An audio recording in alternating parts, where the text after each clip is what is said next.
Okay, everybody, valve cover's off. Yeah, love the looks of that nice copper oil feed line up there. Anyhow, because we are pre-lubing the diesel engine, we've got all the water leaks fixed. That's well and good. So, got a little pump-up tank with oil in there, and we tee it onto that manifold that goes along the side of the engine, since most of that oil plumbing's external on these, and we just start forcing oil in under pressure until we see it coming out at the rockers up there. That's the last leg of the system. But in typical fashion, so might need a secondary flashlight to show y'all, we've got a leak. So the worst possible one to get at, right back there. Yeah, you can see it. I think you can see it coming down from, yep, there it is. From that oil manifold cap down alongside the oil filter base.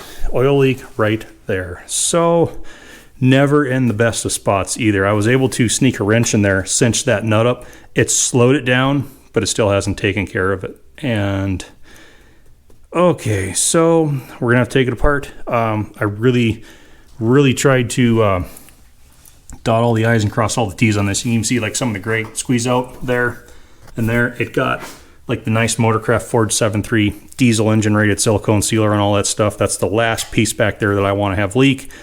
To get to it, it's cooler lines come off, oil filter comes off, breather comes off, and then 5 connection points right there, and then the whole oil manifold comes off, and we see why that's leaking and try and reseal it. So yeah, that's 1, 2, 3, 4, 5 little gaskets, 6 gasket on the breather, and we got 7 and 8 filter base to manifold, manifold to block, and well, it is what it is. Part of the game. So a few people have been asking in the comment section if I have a name picked out for this tractor yet. Thinking Vidalia has an early lead. I know I don't really have everybody's sense of humor, but let me know if you can get what I mean by that.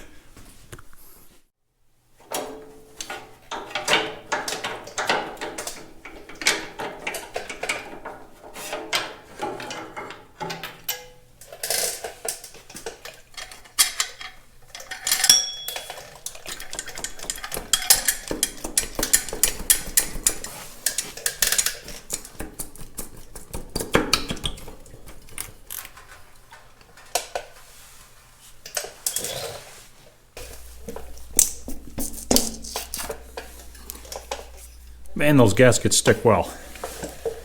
So with everything out from in front of it, we can have a little bit better look at the leak point before we take anything any further apart. The good news is it's not coming out of that soldered joint. Everything around there is completely dry. So it's got to be that gasket where the adapter piece meets the block. Still not sure why that's leaking. It certainly shouldn't be. We even had squeeze out on that gray sealant. You can see it there, but we'll continue taking it apart. Maybe we can see something.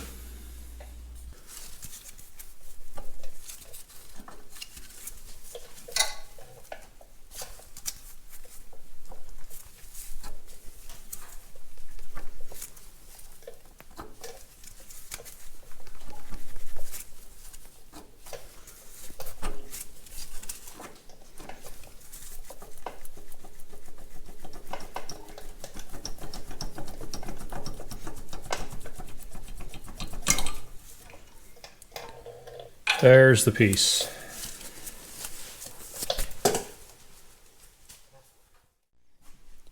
Okay, after action report, we've got the same problem going on with this oil manifold as we did with the starting engine. Going by the looks of the contact pattern, this is the only one I haven't cleaned up yet either, because I wanted to show you guys what I found. It looks like we had another poor contact problem. So you can see how we've even got some gaskets stuck to it there, and we had good imprint all the way around. Until you get down here, you can still see, like I said, the fingerprint marks for me putting that sealer on the gasket or the flange. So again, no contact down there. And of course, when this is pressurized with oil, this whole cavity right here has oil in it under pressure. So that's where our leak is coming from. That theory is further backed up by just examining the block. So yeah, you can see good contact transfer all the way around, and then at the bottom, nothing. The whole gasket's still on here yet. It didn't even imprint the sealer onto the gaskets. So that's our leak. I haven't got the straight edge out to see if we have a block problem, which I doubt. or if we have an oil manifold problem, which I'm assuming we probably do. And remember, this is the one I had to resolder several of these fittings back onto, and we had this bolted to the side of 2115's old block when we did it. It should have been a flat surface. It obviously wasn't good enough, so can't pin that on anybody but me. So we just need to try and do a better job next time. So in the meantime, remade all newer gaskets, and we're doing the same thing as we did with the pony base, thicker gaskets and slightly more goo. This time we're going with the International T442 RTV. This stuff is awesome when it absolutely positively needs to be sealed up. This is my go-to. The only problem is that stuff sticks so well, you almost have to break things to get them back apart. So we're just going to have to be sure we do it for the last time this time. So, all right, start putting it back together. Here we go. Let's get it before any more oil runs out.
There.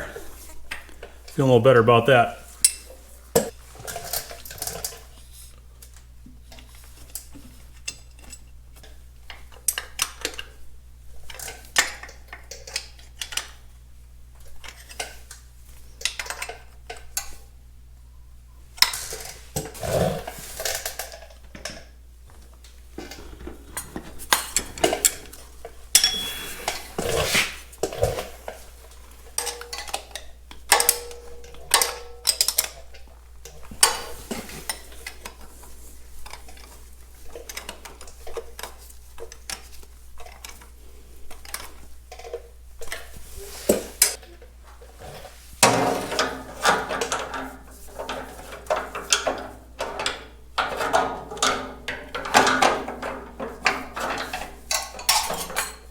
I know there's a way. I got them out of here, so I know there's a way to put them back in.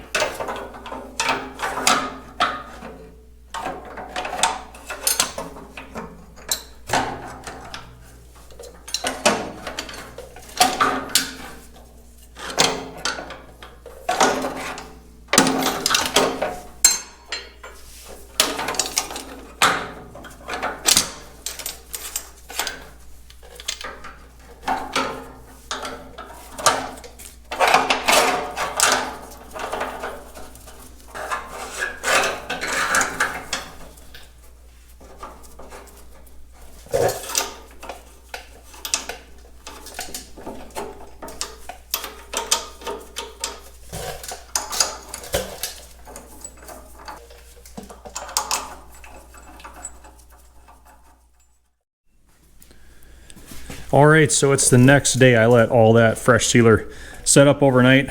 We've got the pressure tank pumping oil in once again, and we have reached the top. You can see some oil on those cylinder head nuts. There's a bunch more there. It doesn't circulate fast, but that is enough to pressurize the whole thing. And if we're up at the rockers, that means filter's full, crankshaft is full, rods are full, oil cooler's full, and thankfully we're not seeing any leaks anymore. So connection point's good. That one back there is looking good. Good, good, good. Everything around the filter base is good. Cooler lines are good. So we've got the pre-lube done, and I'm confident we got all the oil leaks fixed. Next is to prime up the diesel fuel system. What could go wrong, right? Okay, to wrap this up, I want to go through all the different oil compartments on this engine and capacities for each one. Everything should be full right now. We'll start with diesel engine crankcase. These are rated at 14 quarts in the book. Of course, this has this extra field service add-on paper element oil filter canister. That's going to add at least a quart to the system, I would say. So I've got 15 quarts in it total right now between what I pushed in with the tool and what I dumped in through the oil filler. And take a look at the stick. It's pretty clean. It's hard to see. You can see right now I'm between the full and the low.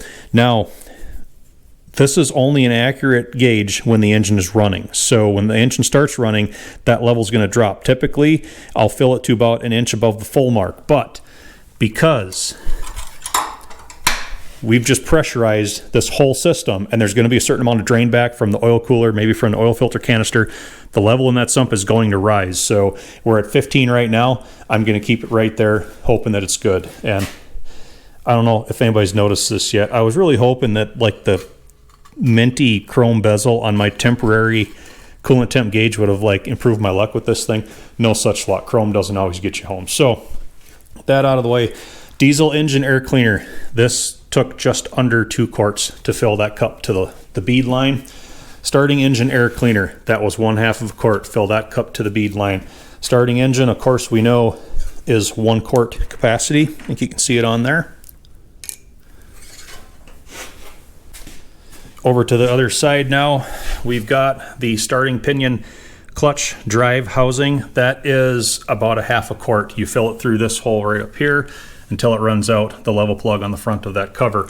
Injection pump is next. You fill it up to the opening of that filler and just put the cap back on. These are between 1/2 and 3/4 of a quart. I put just over 1/2 in this one, and after you run it, you always want to check that again because it usually drops just a little bit. So that should be every compartment that holds oil on this engine. And next up, like I said, we're going to prime the fuel system. I left all this stuff loose, so one thing that's handy to do is to pre-fill this compartment right here. Otherwise, it takes a lot of cranking with that transfer pump to slowly fill all of that, and then the injection pump, and get it all at the bleeders, and that's where we are. So who knows what's going to go wrong with that, right? It's been pretty smooth sailing to this point. Can't even say that sarcastically. Thanks for watching, everybody. We're going to get this another step closer to running, hopefully. Goal is to make smoke. Let's just see how many more things have to be taken apart before we can do that. See y'all next time.